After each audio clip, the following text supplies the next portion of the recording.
और छत्तीसगढ़ विधानसभा के शीतकालीन सत्र का आज चौथा दिन है। प्रश्नकाल में डिप्टी सीएम विजय शर्मा और वन मंत्री केदार कश्यप सवालों के जवाब देंगे। स्कूल शिक्षा मंत्री गजेंद्र यादव, वित्त मंत्री ओपी चौधरी अपने विभाग से जुड़े प्रश्नों के जवाब देंगे।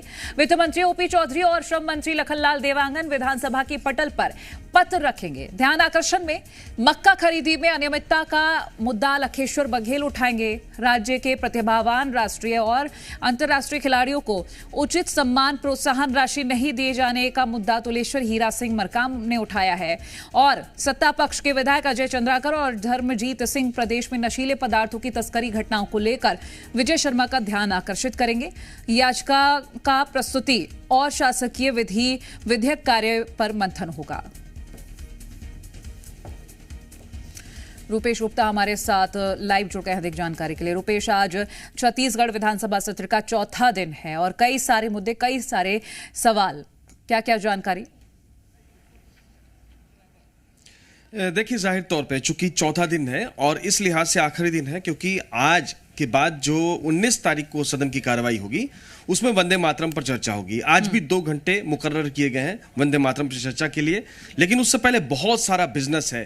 3 ऐसे विषय हैं जिनको लेकर के संशोधन विधेयक लाया जा रहा है। दुकान स्थापना का एक विधेयक है, इसके अलावा 2 और विधेयक हैं जिनको लाया जा रहा है। इसके अलावा 37 ध्यानाकर्षण सूचनाएं लगी हुई हैं और इन विषयों पर जो विधेयक पेश किए जाएंगे करीब 2 घंटे की चर्चा है। इसके अलावा 2 घंटे वंदे मातरम पर चर्चा है और अशासकीय संकल्प और जो अशासकीय विधेयक है वो 2 लाए जाएंगे। तो कुल मिलाकर के चूंकि लास्ट डे है तो ज्यादा से ज्यादा वर्किंग करने की कोशिश होगी विधानसभा की। और इसके बाद जो 19 तारीख की विधानसभा होगी उस दिन वंदे मातरम पर पूरी चर्चा होगी और स्पेशल रखा गया है कि वंदे मातरम के जो 150 साल पूरे हो रहे हैं उस पर विशेष चर्चा रखी गई है।